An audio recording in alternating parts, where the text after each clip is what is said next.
les premiers magasins en 1822 s'appelaient Maison Nicolas. Et quand Louis Nicolas parle de Nicolas dans tous les papiers que j'ai pu retrouver, il parle de Maison Nicolas. Nous étions Comme Maison on parle Nicolas. des maisons de champagne. Comme on parle des maisons de champagne. Donc, c'est le trait d'union entre ce qu'on a été et retrouvons notre fierté d'être une maison. Et d'autre part, c'est ce qu'on veut être aujourd'hui. Une maison, c'est aussi ce qui rassure quand c'est compliqué à l'extérieur, on est bien chez soi. Une maison, c'est aussi là où il y a de la chaleur humaine, là où il y a un hôte qui vous accueille, notre caviste, viens boire un coup à la maison, fais comme à la maison, m'apporte tes grandes ouvertes. Et là, rien de tel qu'une maison pour effectivement symboliser toute la convivialité qu'on veut mettre aujourd'hui et le lien qu'on veut renforcer. Donc effectivement, toute cette le premier chantier, ça a été de dire je comprends l'histoire. C'est quoi notre mission depuis toujours ? C'est accompagner la convivialité et plus que jamais, on se dit que la convivialité est devenue essentielle à l'humanité. Donc plus que jamais, c'est une mission qui est forte pour nous et qu'on a décidé de reprendre à bras le corps et donc de se renommer autrement parce que une plateforme de marque donne toujours lieu à une nouvelle identité de marque. Maison Nicolas, source de convivialité.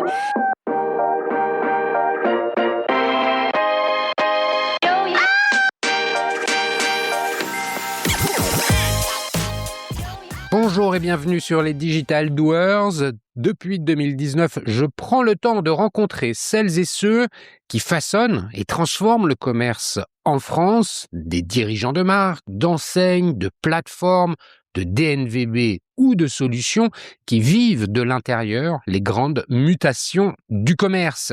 Ici, pas d'interview formatée, j'aime les conversations longues, franches et analytiques, celles qui permettent de prendre de la hauteur, de comprendre les choix stratégiques, les contraintes, les arbitrages et les convictions, que ce soit en mode one-to-one ou dans des formats thématiques. Nous parlons de distribution, de marché, de proposition de valeur, d'évolution des comportements d'achat, mais aussi de technologie et de solutions. Chaque semaine, je vous propose un nouvel épisode. Pour en être notifié, vous pouvez vous abonner à la plateforme d'écoute de votre choix. Enfin, pour suivre l'actualité du podcast et de notre écosystème, vous pouvez également me retrouver sur LinkedIn, Instagram, TikTok, Facebook, ainsi que sur mon groupe WhatsApp et bien évidemment sur lesdigitaldoers.com. Tous les liens sont en description de cet épisode. Bonne écoute, toujours sans coupure. En France, la consommation de vin a été divisée par plus de 2 en 50 ans. On est passé d'environ 120 litres par habitant et par an dans les années 60 à moins de 40 litres aujourd'hui. Sur les 10 dernières années, certaines enseignes de cavistes ont perdu jusqu'à 30% de leurs clients. Et le e-commerce, qui pèse autour de 12% des ventes dans certains secteurs du retail, reste encore marginal dans cet univers. Dans le même temps, les comportements évoluent nettement. On ne boit plus du vin au quotidien comme avant. Les achats se concentrent davantage sur des moments précis, les occasions se diversifient et le sans-alcool prend une place croissante. Face à une offre très large, les consommateurs comparent davantage et attendent plus de clarté au moment de choisir. C'est à ce contexte que Maison Nicolas doit faire face aujourd'hui. Pour rappel, l'enseigne Nicolas a été fondée il y a plus de 200 ans, avec un réseau dense de magasins en France. Elle s'est construite historiquement sur le conseil et la proximité, mais ces dernières années, la base client s'érode et le digital reste limité, moins de 2% du chiffre d'affaires. Le modèle devait évoluer en profondeur. Et pour en parler, j'ai le plaisir de recevoir aujourd'hui Cathy Collard-Gégère. Depuis son arrivée en avril 2025, elle a engagé des chantiers très concrets. Elle a élargi l'offre au-delà du vin avec des spiritueux, du sans-alcool et des tests sur d'autres catégories. Elle a repositionné la marque avec Maison Nicolas, fait évoluer l'expérience en magasin, remis à plat le CRM et les outils et lancé une accélération sur le e-commerce. Son parcours éclaire ses choix. Elle a passé plus de 30 ans dans le retail, notamment chez Auchan puis Picard surgelé, avec une approche très orientée client et exécution. Pour mon invité, l'enjeu est assez clair. Il s'agit de comprendre comment on relance une enseigne de caviste dans un marché qui recule, quels leviers font vraiment la différence aujourd'hui et jusqu'où on peut faire évoluer un modèle historique sans le dénaturer. Comme d'habitude, nous allons commencer à parler du marché et de ses évolutions, puis entrer dans les choix qui ont été faits chez Maison Nicolas, très concrètement, et voir enfin comment tout ça se traduit côté client avec une question simple, rendre l'achat plus lisible.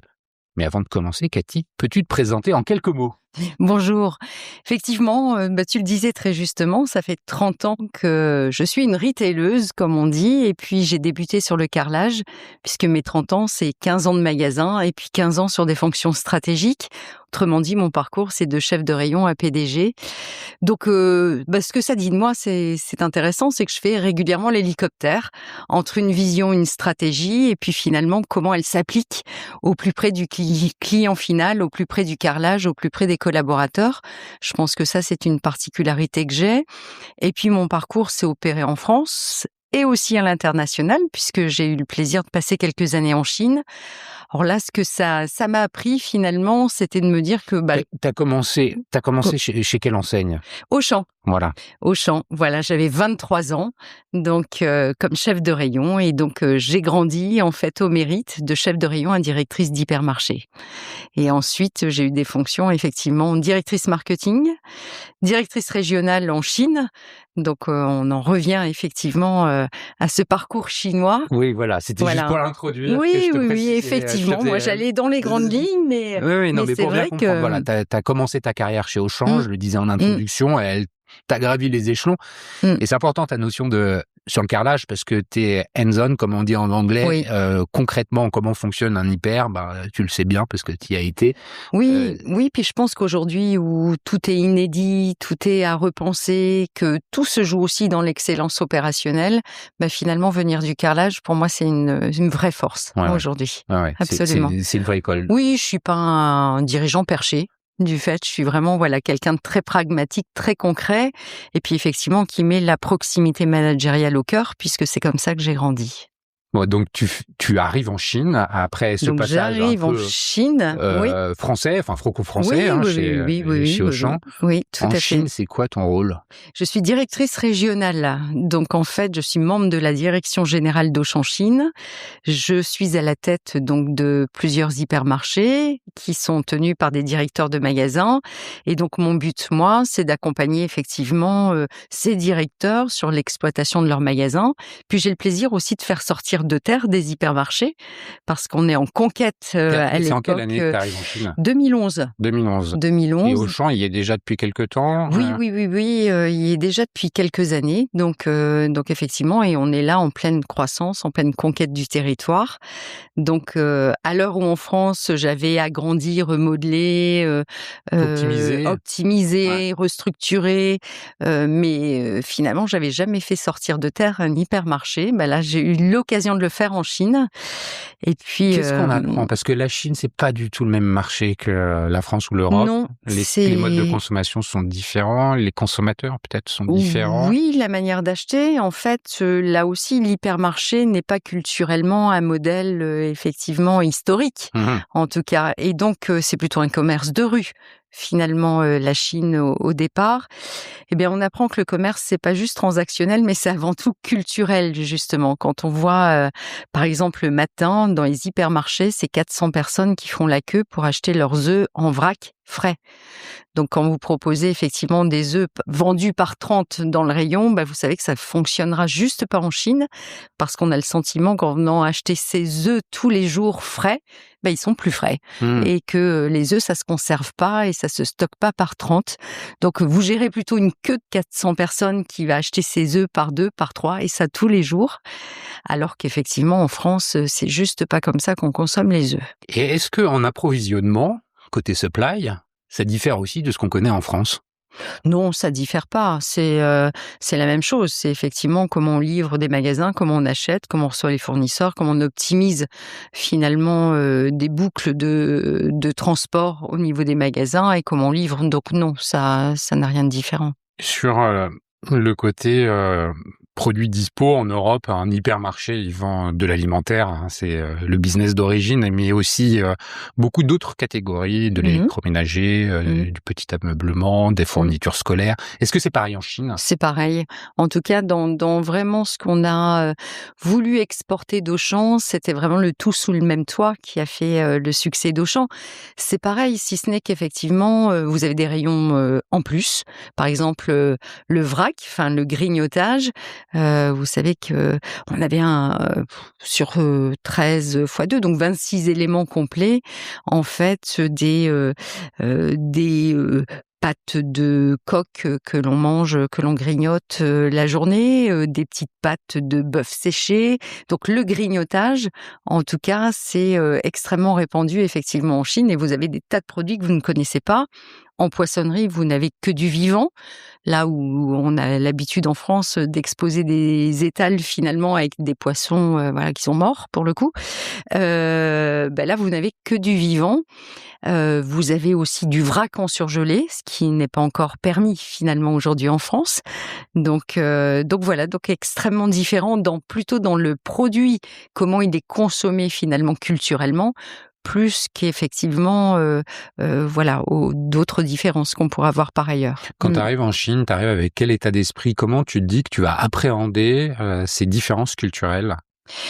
J'arrive surtout avec beaucoup de méconnaissance en fait. J'arrive en 5 semaines, puisque entre le moment où on me dit tu vas aller en Chine et le moment où j'arrive, il s'est passé 5 semaines. Ah oui, c'est court. Donc j'ai 5 mots de chinois dans mon vocabulaire. Voilà, j'ai eu le temps d'en apprendre 5. Et puis finalement, je me dis je connais pas. Donc moi, ce que je connais pas, c'est plutôt effectivement stimulant. Je me dis je vais entreprendre, je vais connaître. Avec quand même peut-être une variable supplémentaire, c'est que j'emmène mon mari et mon fils et que je suis celle qui a provoqué la décision quand même. Donc j'ai cette responsabilité. Il est jeune, ton fils? Oui, il a 6 ans à l'époque, il rentre au cours préparatoire. Ouais. Donc c'est une période aussi importante pour lui, charnière dans sa scolarité. Donc finalement, voilà, donc un changement professionnel, un changement familial, un changement culturel, 10 000 kilomètres de chez soi. Alors moi, j'avais eu l'habitude plus jeune de vivre en Allemagne, puisque mon père s'inscrivait dans l'expatriation. Mais pour le coup, nous étions en Europe. Mais là, en Chine, effectivement, à 10 000 kilomètres de chez soi. Quand tu repars, combien de temps tu restes en Chine? 3 ans et demi. Tu repars en ayant appris quoi? C'est quoi les grands insights que tu pourrais nous partager de ton expérience chinoise? La première, en tout cas, la première leçon, c'est effectivement de se dire, avant même d'y faire du commerce, du business, comprends la vie des gens, culturellement, comment les gens vivent, et la réponse, effectivement, sera la meilleure, plutôt que de vouloir plaquer un commerce, effectivement, que je connaissais par ailleurs depuis 20 ans, et que j'aurais pu plaquer bêtement, alors qu'on a parlé des œufs tout à l'heure. Voilà, référencer des œufs par 30, je me serais complètement plantée, là, pour le coup. Donc ça, je pense que le deuxième enseignement, en tout cas ce qui m'inspire toujours, c'est le test and learn. En fait, dans la culture chinoise, on n'attend pas d'être parfait, d'avoir épuisé tous les arguments pour effectivement déployer. En France, on parle d'abord beaucoup, on écoute tout le monde, on essaie effectivement d'aller purger voilà, tous les freins et tous les obstacles. Puis après, on se dit, bon, on va peut-être commencer à y aller, mais le temps qu'on y aille, il y a d'autres obstacles qui sont de toute façon arrivés. Ce qui est intéressant en Chine, c'est qu'on n'est pas du tout dans une culture du concept, on est dans une culture très pragmatique. Et donc, j'exposais une idée, c'était les gens couraient déjà en magasin la mettre en place. Et je disais, mais attendez, on n'a pas encore bien regardé. Ils me disent, mais c'est pas grave, on va réajuster. Et s'il faut réajuster 20 fois, on réajuste 20 fois. Donc, il y a cette culture, effectivement, on va vite, on teste, tout est possible. Ça aussi, tout est possible. Voilà, on est dans une culture, nous, française, où on va d'abord vous expliquer pourquoi ça va être difficile et pourquoi ça va peut-être pas être possible, alors que finalement, cette culture chinoise, c'est mais tout est possible jusqu'à temps, voilà, qu'on n'ait pas le nez dans le mur Tout est possible. C'est aussi une relation au risque qui est différente? Oui, c'est de l'audace, faut être entrepreneur et c'est comme ça qu'ils se sont construits et donc effectivement, il faut être roseau plus que chêne. Enfin, voilà, ça casse pas et c'est agile, en tout cas, en fonction des vents contraires. Donc moi, ça m'a beaucoup appris effectivement sur cette expérimentation et je pense qu'aujourd'hui, ça a vraiment beaucoup de sens. Là où on vit dans un contexte qui est complètement inédit, on n'a jamais vécu, on peut pas reproduire. Bien, il faut oser, faut prendre des risques et puis effectivement se dire: «Eh, ça fonctionne pas», voilà, on réajuste ou à l'inverse, on ne déploie pas et à l'inverse, ça fonctionne très, très bien, on va très vite pour déployer. Donc cette culture-là, effectivement, a très fortement résonné chez moi et j'avoue que j'en ai fait, terriblement une vraie méthode de travail, que ce soit ensuite chez Picard ou chez Maison Nicolas, ouais. Tu rentres en France, quoi, en 2015, quelque chose comme ça? Fin 2014, Fin toute fin 2014. 2014, ouais. Tu rentres pourquoi et quelle est la suite de ton histoire? Alors je rentre pour, différentes raisons, parce que, alors d'abord, pour, quelques raisons personnelles puisque, mon papa est tombé gravement malade. D'une part, 10 000 kilomètres, voilà, c'était un petit peu compliqué de l'accompagner. Que mon mari avait mis sa carrière entre parenthèses aussi pour me permettre, voilà, de réaliser ce projet et qu'effectivement, voilà, quelques années sans travailler, voilà, il l'a fait avec beaucoup de cœur, pour m'accompagner, mais qu'à un moment, ça lui pesait aussi et je peux le comprendre et voilà, qu'il avait envie, de se réaliser aussi par ailleurs. Donc en fait, et puis la pollution, Ouais, c'était aussi des choses tu étais basée compliquées. où? On était à Shanghai et effectivement, voilà, quand on a un enfant qui est en bas âge et on voit toute cette pollution, on se dit: «Mince, finalement, qu'est-ce qu'on va lui laisser?» Donc ça nous questionnait aussi évidemment, par rapport à cette responsabilité-là. Donc on décide de rentrer. Tu rentres chez Auchan toujours? Donc je rentre chez Auchan et là effectivement les retours sont jamais simples, hein, partir en 5 semaines, c'est pas facile, mais rentrer, c'est pas simple non plus parce qu'effectivement, voilà, on vous attend pas forcément. Donc je rentre à la direction internationale des achats et là je travaille avec les 14 pays d'Auchan donc sur un projet extrêmement intéressant qui était le projet maison, pour le coup, voilà, en non alimentaire, donc passionnant. Tu fais ça combien de temps? Je fais ça une petite année à peine et puis ce projet, voilà, se passe très bien et puis pour le coup, comme d'habitude, j'exprime mon ambition puisque, c'est ce qui me caractérise aussi. Quand j'étais chef de rayon, je disais: «Quand je serai grande, je serai directrice d'hyper» et quand j'étais directrice d'hypermarché, je disais: «Quand je serai grande, je serai directrice générale». Si ce n'est qu'effectivement du fait de mon parcours, mon objectif a toujours été celui-là et mon parcours a été terriblement en zigzag puisque, voilà, j'avais des patrons qui me disaient: «Ah oui, mais ça tu pas encore fait. Ah ça tu pas encore fait non plus à l'international. Non plus, tu pas fait, il faut faire quand on veut être DG, très bien». Et puis ensuite on m'a dit: «Mais les achats, ah les achats tu n'avais pas encore fait». Donc je Ça joue y le est, jeu des achats et là je dis: «Bon, bah, ça y donc est. maintenant ça y est». Enfin ça fait 21 ans et là ça ne le fait quand même pas. Donc Pourquoi? ça le fait pas parce que je ressens que effectivement je suis une femme et que c'est compliqué. Ouais. Alors ça a toujours été compliqué, hein, d'être une femme dans la grande distribution il y a 30 ans. Mon premier DRH me disait, «De toute façon pour être choisie, même pour une promotion ou pour un projet, il faudra que tu sois la meilleure». Pas juste équivalent aux hommes, mais la meilleure. Mmh. Donc ça met déjà effectivement, une certaine pression et puis effectivement, j'ai mon premier enfant et là, on m'explique que si je veux le poste d'après, il faut que je renonce à avoir d'autres enfants. Ah oui, carrément, on te le dit Heu, comme ça. oui, oui, oui, oui, on me demande à m'engager et je dis que, bah, non, c'est pas juste, qu'on me demande ces choses-là, que les hommes qui attendent après moi, on va pas leur poser la question et pour autant, voilà, c'est des sujets parentaux et pas que des sujets de femmes. Bon et finalement, on m'a dit: «Mais mauvaise réponse sur par d'où tu viens et tu n'auras pas cette promotion». Donc ça a toujours été, le sujet d'être une femme dans la grande distribution a toujours été un sujet, en tout cas et En Chine, tu l'as senti aussi ça ou pas? Mais pas du tout. Alors en Chine, avec les Chinois en tout cas, je ne l'ai jamais ressenti parce qu'en fait, ils voient, dans le patron. Oui, ils sont pragmatiques. C'est une Très femme ou un homme. pragmatique, c'est un homme ou une femme, c'est pas le sujet, vous êtes le patron. Le patron est très respecté. Il avait quand même le droit de vie ou de mort un temps. Il logeait, il nourrissait aussi ses collaborateurs. Hein. Donc en fait, le patron est très respecté. Il est même pas, je dirais, contredit dans la culture chinoise. C'est même des fois un vrai sujet.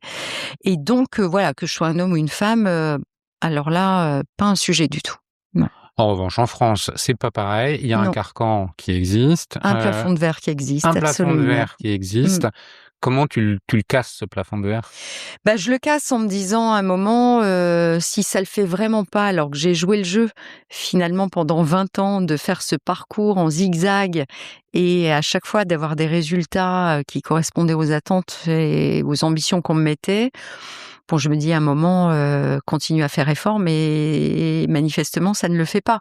Donc c'est là que je décide effectivement de quitter Auchan. Et donc voilà. Et puis, je pars chez Boulanger où là, je reste très peu de temps aussi, 9 mois, puisque là aussi, divergence de vue, en tout cas, de vision, de manière d'appréhender les choses avec mon Donc, directeur Auchan, Boulanger, général. c'est toujours la même galaxie. Oui, Musée. mais les gens sont différents. Ouais, Enfin voilà, les gens sont différents. Voilà, et à l'époque, une Tu vraie rencontres divergence de finalement. vision. Ouais, ok. Et donc, je pars chez Intermarché. Donc Intermarché, pourquoi? Parce que là, j'avais à cœur, en fait, de compléter mon parcours en me disant, on a bien compris, j'avais fait du terrain, des fonctions stratégiques, une dimension internationale, et Intermarché, une coopérative d'indépendants. Donc, autre mode de gouvernance, autre manière d'exercer le retail, et je me suis dit, je connais pas cette manière-là, et ce sera l'occasion pour moi, effectivement, d'apprendre aussi ça. Donc, j'ai en charge la direction des hypermarchés France et qui ne fonctionne pas très bien puisqu'il y a une fuite. Là, on est en 2016, 2017. 2016. Ouais.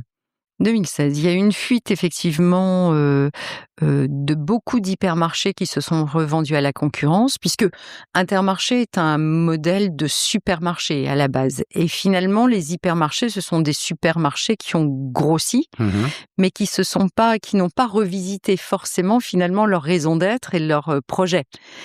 Donc beaucoup de supermarchés ayant grossi et étant devenus hypermarchés ne se sont pas forcément retrouvés chez Intermarché.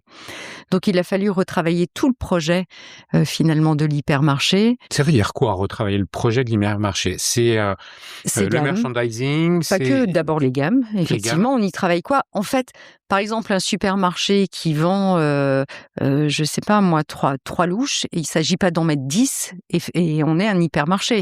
Et c'était ça, finalement, l'hypermarché à l'époque chez Intermarché. C'était finalement, on multiplie le nombre de réponses pour un même nombre de besoins, et puis on a le sentiment, effectivement, d'avoir plus de choix. Alors qu'à côté de la louche, il fallait mettre un autre peut-être ustensile. la cuillère à moutarde, Voilà. qui était une nouvelle unité de besoin que le supermarché n'offrait pas, mais que l'hypermarché était en capacité d'offrir. Ouais. Donc il y avait effectivement à retravailler complètement l'arbre des besoins, de se dire, mais finalement, à travailler la politique prix aussi. Un hypermarché, tout sous le même toit, et effectivement, le niveau de prix n'est pas celui des centres-villes ou des supermarchés, et donc beaucoup plus accessible. On a retravaillé le merch, le concept. Il y a un travail à faire aussi aux côtés des achats, j'imagine. On a avec retravaillé les achats, et donc moi j'ai pris la responsabilité aussi de la centrale d'achat non alimentaire, en plus des hypermarchés, puisqu'on avait à retravailler effectivement le textile, la manière de l'exprimer, comment on jouait la rentrée des classes. Donc en fait, j'ai eu aussi toutes ces responsabilités-là. À l'autre côté du spectre, il y avait également la communication. La publicité pour développer davantage l'image, c'était aussi dans ta responsabilité? Donc là, c'était plutôt effectivement au niveau de la direction générale, pas ma responsabilité en propre, parce qu'on communique et on a toujours communiqué au nom d'Intermarché, et pas tant finalement une communication divergente, les hyper d'un côté, les super de l'autre. Donc c'était la responsabilité de la direction générale. Dont je faisais partie. Dont tu faisais partie. En matière de déploiement, tu l'as dit, Intermarché, ce sont des coopératives, donc c'est des indépendants qui se mettent ensemble sous une même bannière et qui ont donc, ce sont des entrepreneurs qui ont une forme de pouvoir sur la façon avec laquelle leur point de vente va pouvoir se développer. Quand tu proposes ces nouveaux modèles et ces aménagements, comment tu fais la conduite du changement auprès de tous ces indépendants? Alors, Parce que je pense que peut-être, j'imagine que ça doit être un vrai sujet, non? oui, c'est le sujet essentiel parce que le cœur de métier est le même, mais la manière effectivement, d'embarquer, en tout cas ces indépendants, effectivement est très différente. Alors j'avais quand même identifié ça, lors de mon passage effectivement d'une enseigne à une autre et moi j'étais quand même, j'ai toujours été en hiérarchie. J'ai jamais finalement, accompagné d'indépendants, voire en hiérarchie et même un peu plus directif en Chine, parce qu'on attend que le patron, on en a parlé tout à l'heure, soit le patron. Donc, Là, faut faire adhérer. là, faut faire adhérer, donc faut développer d'autres muscles. Et donc, ayant identifié ça en me disant: «Qu'est-ce qui va me faire gagner chez Intermarché?» pendant que j'étais en process de recrutement, je me suis dit: «Il faut que j'aille travailler un autre type de posture». Cette posture qui est peut-être plus celle de coach que celle de hiérarchique finalement. Et donc j'ai passé une certification de coach, voilà, pendant 9 mois pour effectivement me dire, ben, ce que je n'avais pas développé comme muscle, eh bien, il faut que j'aille le chercher. Et cette posture côte-côte de mettre l'autre sur son propre projet, eh bien, c'était effectivement une compétence que je n'avais pas. En tout cas, pas développée. Donc je me suis dit qu'il fallait que là aussi, pour gagner, j'aille, chercher cette compétence. Et donc ça m'a été terriblement utile parce qu'effectivement, à l'heure où on a changé la politique, pris les gammes, on se l'est dit, la manière de faire les saisonniers, le concept, et cetera, grosse courbe de changement. Et en face de moi, effectivement, des entrepreneurs à convaincre. Donc là, ça a été aussi, C'est quelle compliqué posture. quand on est une femme, là, ou pas?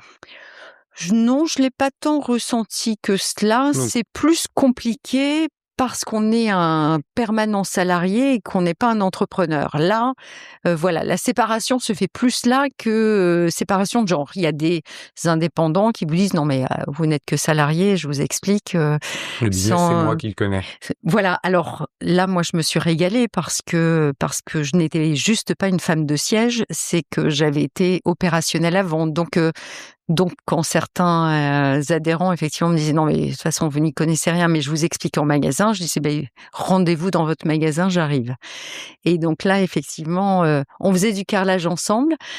Et moi, ça m'a permis, d'acquérir très vite une vraie légitimité, en tout cas dans mon métier, d'avoir des réponses qui ne sont pas que des réponses, conceptuelles, stratégiques, mais très, très opérationnelles et de parler, vraiment des sujets de leur quotidien. Et finalement, c'est aussi comme ça, que j'ai pu accompagner, la courbe du changement, convaincre les adhérents, parce qu'effectivement, j'avais cette culture vraiment opérationnelle. Ce chantier de déploiement, il a pris combien de temps? Mais il a pris, écoutez, très rapidement parce que, allez, 1 an après, nous étions déjà en conquête de parts de marché sur les hypermarchés, alors qu'effectivement, on était dans une époque, dans un contexte où les hypermarchés perdaient de la part de marché. Déjà, on les trouvait trop grands, trop voilà. Donc en fait, on était effectivement, en performance 1 année après. Tu restes combien de temps chez Intermarché? Je reste 2 ans, donc je prends ensuite la direction générale et puis ensuite effectivement je pars. Je pars pour différentes raisons. La première, c'est que, hem, j'y ai appris beaucoup, j'ai encore des amis, qui sont effectivement des indépendants. Mais pour autant, c'est quand même une place dans l'ombre. Directeur général chez Intermarché, c'est être dans l'ombre de l'adhérent qui porte effectivement, les sujets et que, moi, je comprends très vite que numéro 1, c'est vraiment, ce qui m'éclate le plus finalement, que d'être un bon numéro 2 ou en tout cas celui qui est dans l'ombre et qui passe les plats. Moi, j'ai besoin d'aller jusqu'au bout finalement de mes convictions, de Ouais, ton rêve m'exposer, de quand tu les étais en expliquer. rayon chez Auchan, et que tu avais 23 ans et que tu disais C'est que tu ça. voulais être le Directeur général. ouais. Et donc en fait, je me dis: «Bah là, j'y suis, mais j'y suis pas vraiment». Mmh. Et je partage quand même le pouvoir avec un adhérent et en plus, c'est lui qui s'expose et qui va expliquer aux autres quand et en fait, me dire, ça génère chez moi une vraie frustration. c'est comme ça fait partie de mes moteurs. En tout cas, il faut avoir l'honnêteté de l'assumer. Et puis dans le même temps, j'ai Auchan effectivement qui est venu me rechercher en me disant Auchan France va pas très bien, on aimerait que tu reviennes. Effectivement et que tu prennes des responsabilités sur Auchan France. Et si ça fait la maille, dans 2 ans, on te donne une direction générale pays. Donc, tu Et là, retournes. je me dis une direction générale pays, c'est quand même ce que je voulais depuis plus de 20 ans. Et puis je savais que le directeur général d'Auchan est seul à assumer finalement le pouvoir au niveau de son pays. Et donc j'y retourne et là je prends tout sauf les fonctions finalement régaliennes, puisque j'ai la stratégie, j'ai tous les formats, j'ai le digital, j'ai le marketing, j'ai la data, j'ai le concept. Il te manque quoi? Il me manque les ressources humaines, la finance, le contrôle de gestion, voilà. La supply, c'est tout. Ok. Hein, mais c'est à ce prix que je me dis que je suis en capacité de transformer. Et puis le deal est très clair, il faut réussir bien sûr, mais ça c'est pas un sujet en tout cas. Et puis de me dire, dans 2 ans, quand j'aurai là aussi remis les choses en place, finalement, je serai en capacité d'accéder là aussi à mon ambition, à mon rêve. Et puis finalement, changement de gouvernance, donc le directeur général pays et le directeur général France quittent l'entreprise. Changement de gouvernance et effectivement, les personnes qui arrivent se disent pas en capacité d'assumer les engagements qui ont été pris. Donc, Donc je pars. tu fais un crescendo. Tu Donc je reste une année. Ouais. Je reste une année et je pars. Effectivement. Et là, tu pars avec un projet ou tu pars et puis tu dis je veux bien voir ce que je vais trouver. Non, je pars souvent sans rien en fait. Et puis ensuite arrivent les opportunités. Donc là, tu pars, on est en quoi? En fait, je ne 2018? subis pas le temps que j'ai mon atterrissage. C'est pas comme ça que je fonctionne. En fait, ça ne me convient pas. J'exprime ça me convient pas. On n'est pas d'accord. Au Je revoir. pars avant d'assurer mes arrières. Voilà, à tort ou à raison, mais en tout cas, c'est souvent comme ça que ça marche. Donc je pars et je pars à chaque fois sans rien. Là où Mais tu pars, on est en quelle année quand tu pars? je pars, nous sommes fin 2019. Ok. Et je rentre en janvier 2020 dans le process de recrutement de PDG de Picard Surgelés. Et là, combien de temps ça prend? Qu'est-ce qui te motive? Et quand est-ce que tu prends réellement tes fonctions? Parce que là, on est quand même dans une période charnière. Il y a le confinement qui arrive. Alors, combien de temps ça prend? Mon recrutement prend à peu près 3 mois. J'ai 9 entretiens. Donc, on est pile poil en plein début du confinement quand ça se termine. Exactement. Je sais le 17 mars que je prends mes fonctions. Donc, comme je dis, le jour du confinement. Il n'y a pas le lien de cause à effet, mais c'est quand même ce jour-là que ça se passe. Et effectivement, on l'annonce pas tout de suite. Parce que justement, c'est le jour du confinement, que on fait pas ce type d'annonce et je prends vraiment mes fonctions de manière très officielle le 15 juin. D'accord. Voilà. Qu'est-ce qui t'a séduite dans le projet quand on t'a présenté Picard? Là, tu changes encore de dimension, c'est nouveau, il y a plus... Avec Auchan, tu es dans des actionnariats familiaux, historiques de la famille Muliez. Chez Intermarché, c'est une coopérative d'entrepreneurs indépendants. Chez Picard, c'est un fonds d'investissement qui possède l'enseigne. Absolument. On peut imaginer que c'est pas la même ambiance. Non, c'est pas la même chose, mais moi j'ai cette agilité de me dire je sais m'adapter, je comprends là aussi comment ça fonctionne, le schéma. Et c'est un fonds d'investissement anglais qui est effectivement l'actionnaire majoritaire et une famille qui est minoritaire. Là, ce qui me séduit, c'est qu'effectivement, c'est une enseigne très belle marque patrimoniale française, 50 ans d'existence, mais qui connaît des difficultés puisque une croissance depuis les 10 dernières années qui est à 0, qui est étale, 5 ans que l'enseigne perd des clients, qu'elle a vieilli aussi avec ses clients puisque la majorité, 30% de ses clients ont plus de 65 ans. Ah oui. Donc là aussi, c'est une enseigne extrêmement vieillissante. Et donc, en tout cas, les actionnaires sont très alignés sur le fait qu'il faut opérer un plan de transformation. Donc là, moi, je suis ravie parce que, voilà, il y a belle marque patrimoniale française et j'adore. 2, dans l'alimentaire, que je connais par ailleurs. 3, il y a tout à entreprendre, hein, sur ce plan de transformation. Donc, et c'est vraiment sur mes moteurs. Enfin, moi, voilà, quand il faut partir d'une feuille blanche et réimaginer la vision de demain, c'est vraiment ce qui me plaît beaucoup. 4, je suis le PDG de la boîte, donc j'ai toutes les manettes, effectivement. Alors ça a choqué quand j'ai pu dire dans les journaux: «J'aime le pouvoir». Un homme, on lui aurait dit: «Beh oui, c'est bien, il est à sa place». Bon, une femme, ça choque encore, mais j'aime le pouvoir.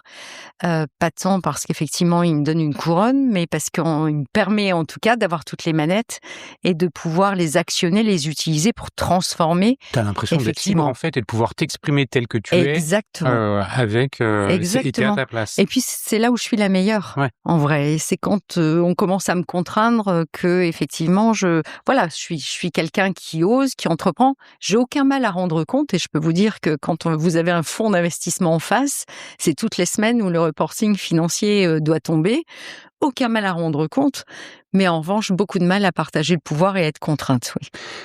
Heu, Sans refaire toutes les 4 Oui. ou 5 ans, Mmh. de temps que Mmh. tu passes chez Picard pour qu'on puisse arriver sur, Maison Nicolas, tu trouves Picard en quel état? C'est quoi, le chiffre d'affaires et puis qu'est-ce qui tu laisses à la sortie? Le chiffre d'affaires de l'époque, c'est 1,4 milliard. Il y a quand même un gros maillage qui avait été opéré, 1000 magasins. Il y a des pays à fermer, ça fonctionne pas en Italie et c'est en cours de changement d'enseigne. La Suisse a été fermée. On est encore en Suède et je vais finir par faire tomber l'enseigne.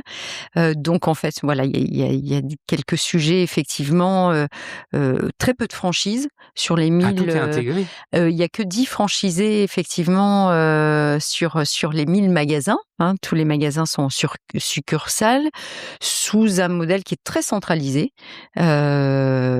Voilà. Et puis comme, je te le disais, des pertes de clients très importantes les 5 dernières années et puis une entreprise, un chiffre d'affaires qui ne croît plus, depuis 10 ans. Donc, les frais de structure augmentant de 1 ou 2 vous avez un EBITDA qui est en train aussi de s'éroder. Donc une entreprise qui n'est pas en difficulté, mais pour autant dont les signaux effectivement, commencent à passer au rouge les uns derrière les autres.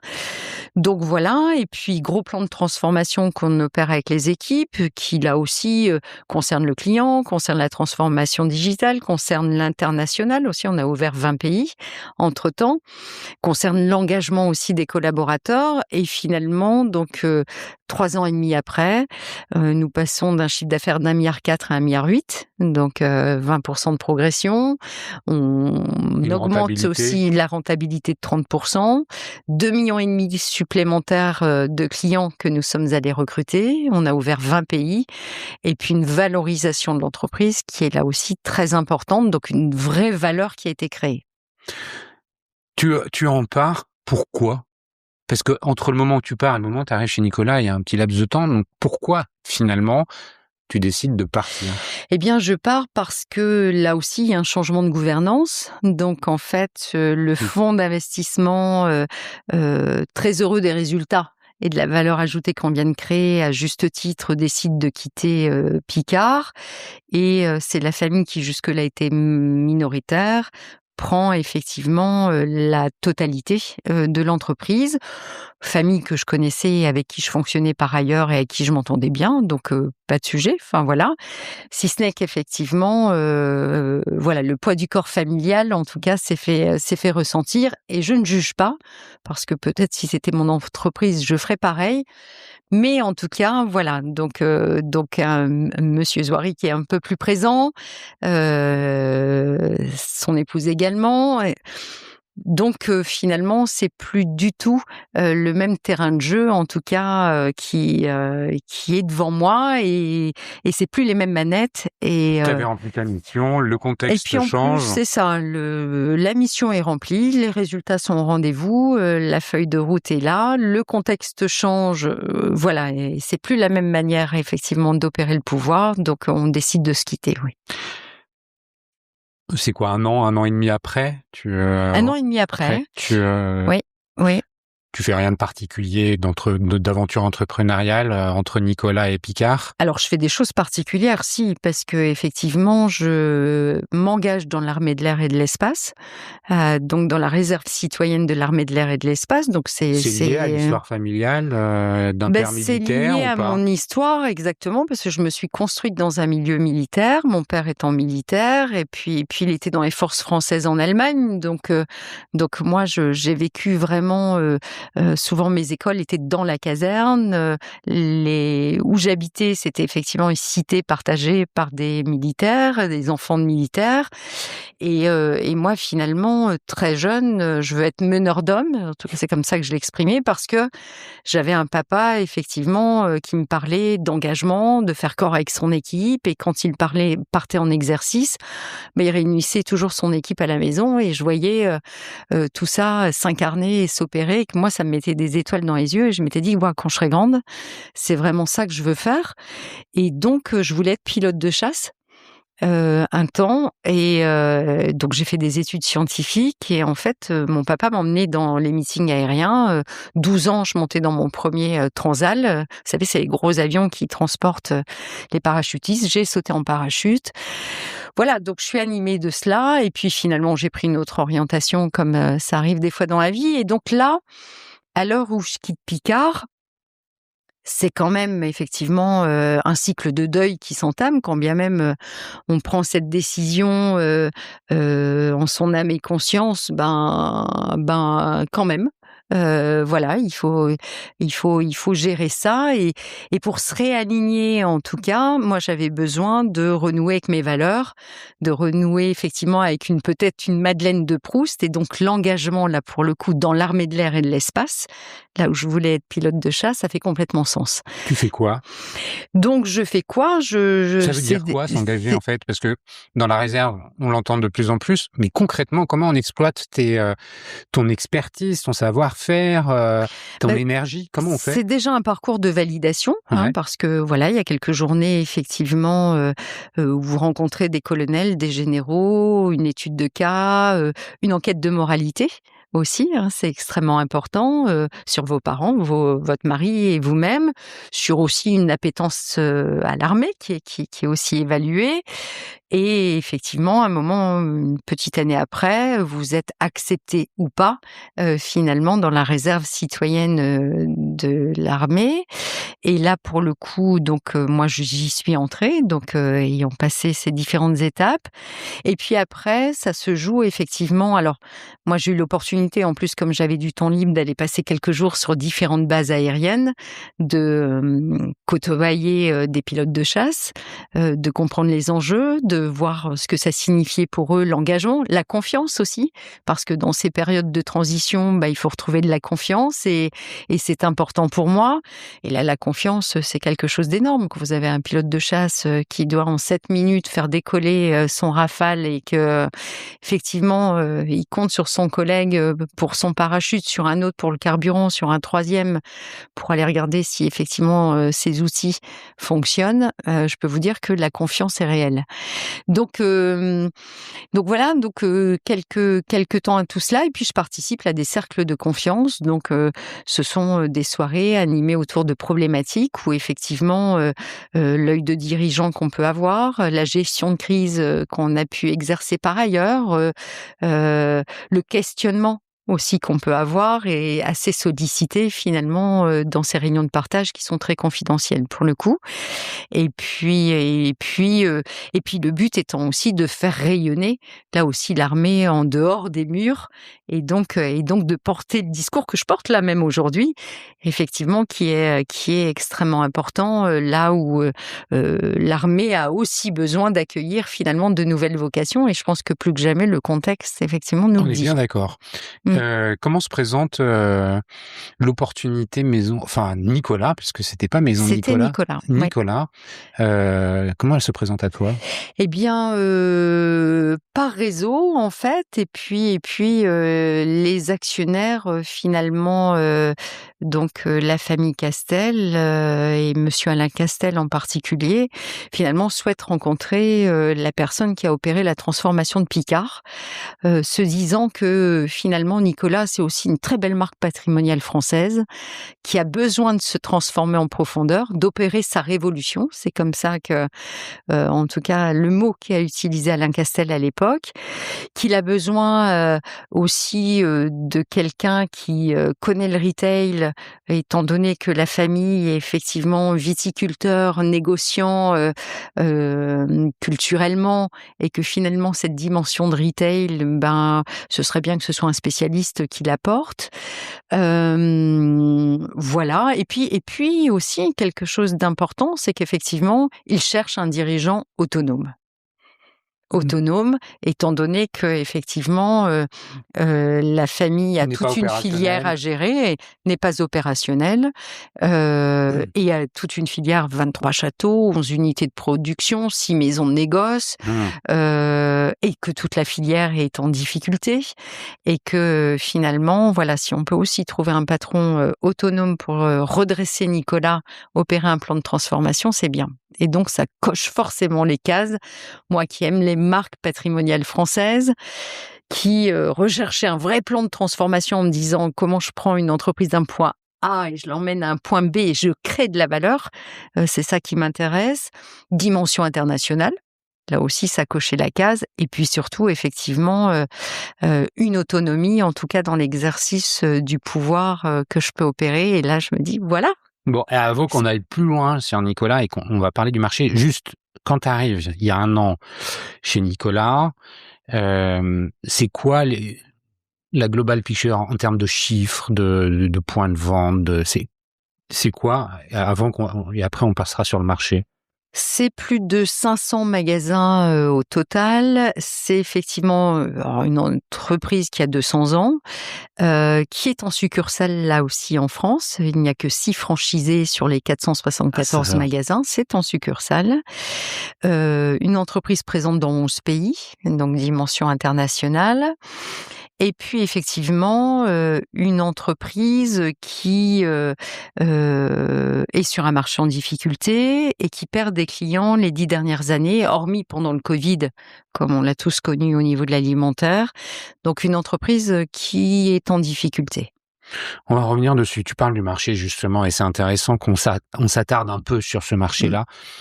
On sait tous que le marché du vin, il est pas, je dis en introduction, au niveau où il a été.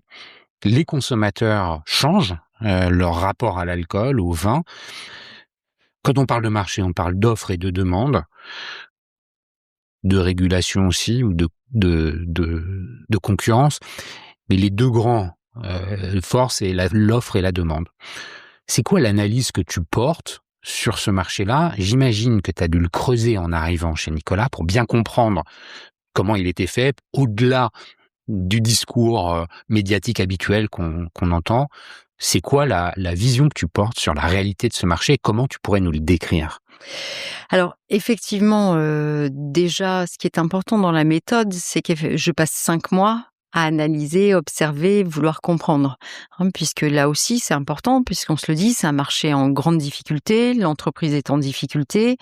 Donc je passe 5 mois à surtout me dire, je veux comprendre le métier, je veux comprendre la filière, pourquoi le marché est en difficulté, pourquoi l'entreprise est en difficulté, qu'est-ce qu'elle a comme force, qu'est-ce qu'elle a effectivement comme réelle difficulté, que disent les chiffres, où en sont les équipes aussi, donc dans leur capacité à se développer. Est-ce qu'on a toutes les compétences aussi sur le sujet? Donc il y a un vrai dimensionnement, en tout cas des équipes aussi qui m'entourent. Quelle est l'intention aussi de nos actionnaires? Est-ce qu'effectivement c'est un plan de transformation en profondeur? Est-ce que, à l'inverse, c'est accompagné de déclin? Ça pourrait. Est-ce que c'est rhabiller la mariée pour effectivement La la revendre. revendre? Oui. Ça pourrait aussi. Et donc là, il y a une vraie volonté, déjà, ce qui est extraordinaire, une vraie volonté familiale d'y mettre les moyens, en tout cas, pour redresser l'entreprise, dont ils sont très fiers. Enfin, je Est-ce qu'on trouve peut qu'il dire y que a un Nicolas, attachement. c'est le leader sur le marché de la distribution de Oui, vin? oui, alors pas sur le marché de la Non, il y a la distribution, grande mais c'est distribution qui doit être avant, exactement qui mais dans le détient spécialiste. 50% du marché, mais c'est le premier caviste de France. Ouais, Oui, c'est ça. absolument. Donc, qu'est-ce que tu comprends du marché? Là, tu as fait ce travail et puis tu as Mmh. continué à le faire. On est 1 an après. À Mmh. mon avis, tu as toujours les antennes qui sont très Mmh. orientées vers le marché. Euh, Parlons d'abord des consommateurs. On voit que les jeunes consomment moins d'alcool. Mmh. J'ai une fille Mmh. qui a 21 ans, elle consomme pas du tout d'alcool de la même façon que moi au même âge. Comment tu t'analyses ça? Mmh. Et puis c'est vrai aussi sur les autres catégories d'âge. C'est quoi les tendances? On parlait du sans-alcool. Euh, Comment l'alcool rentre dans le quotidien des Français aujourd'hui? Alors déjà, il y a une déconsommation, et tu le précisais dans ton introduction, il y a une déconsommation qui est forte, pas nouvelle, moins 60% de déconsommation d'alcool ces 60 dernières années. Donc on sent que c'est structurel et que jamais on retrouvera effectivement les niveaux d'antan. Pourquoi cette déconsommation? Déjà, un hygiénisme fort. On a associé le vin à une certaine toxicité, c'est pas bon pour la santé, etc. On fait plus de sport, donc effectivement, on prend voilà plus soin de soi, et puis on veut effectivement vivre plus longtemps dans de meilleures conditions, et tout ça est louable.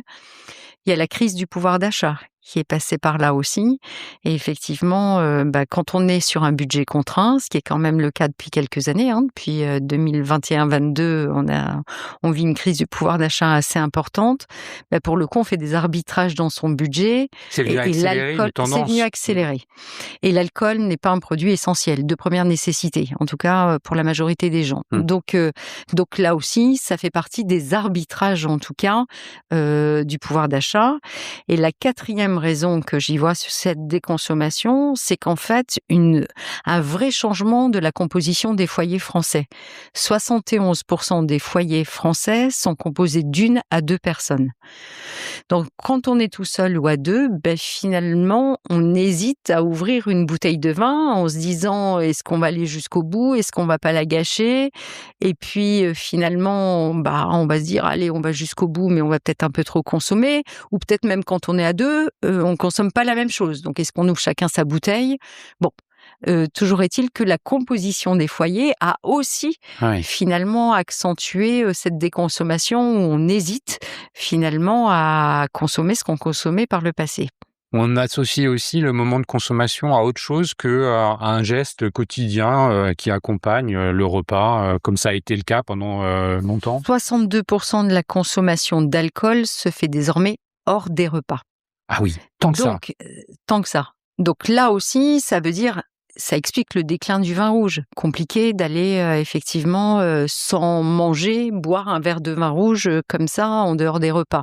D'où effectivement l'essor en revanche du vin blanc et du vin rosé, et ça s'explique sociologiquement. Quand 62% de l'alcool est consommé en dehors des repas, le midi, quasiment plus personne consomme de l'alcool. Non. Et donc effectivement, c'est plus sur des moments de partage, de convivialité, les apéros ont pris effectivement là aussi le pas.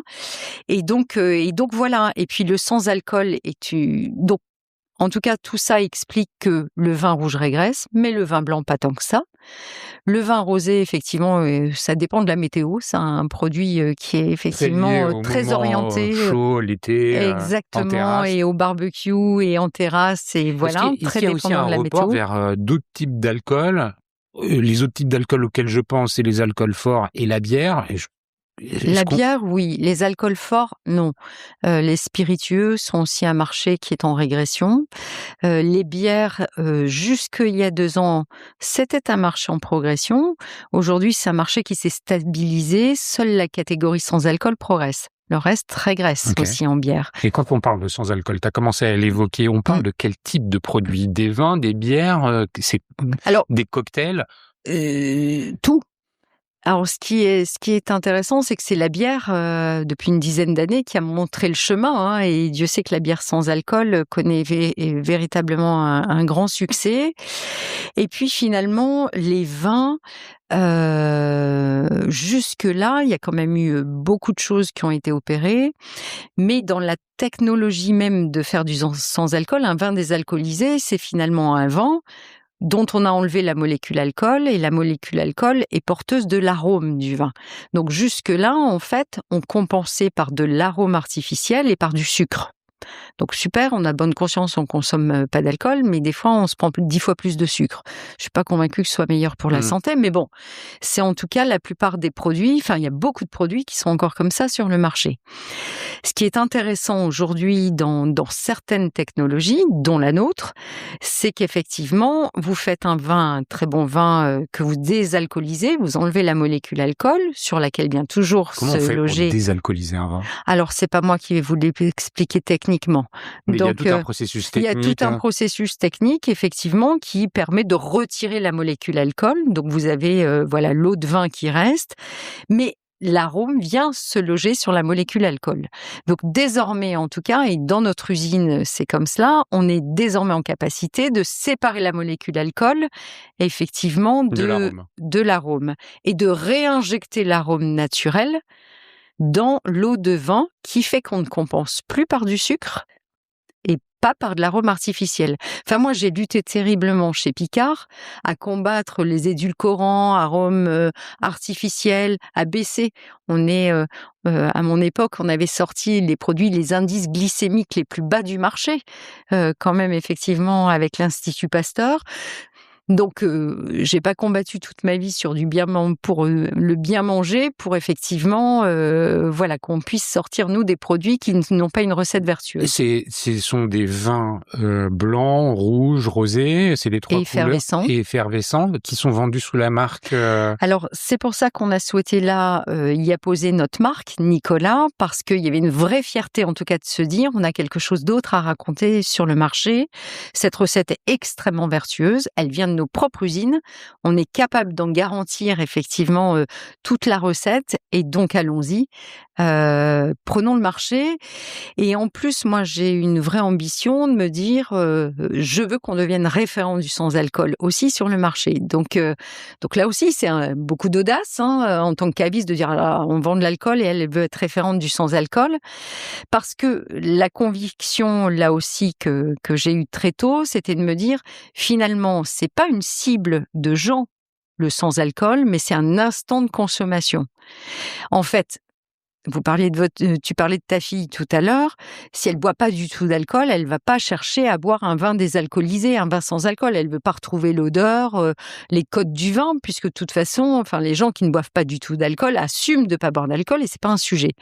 En revanche, effectivement, le vin désalcoolisé, le sans alcool, est fait justement pour les gens qui boivent de l'alcool, mais qui ponctuellement baissent leur consommation et veulent trouver finalement une autre orientation.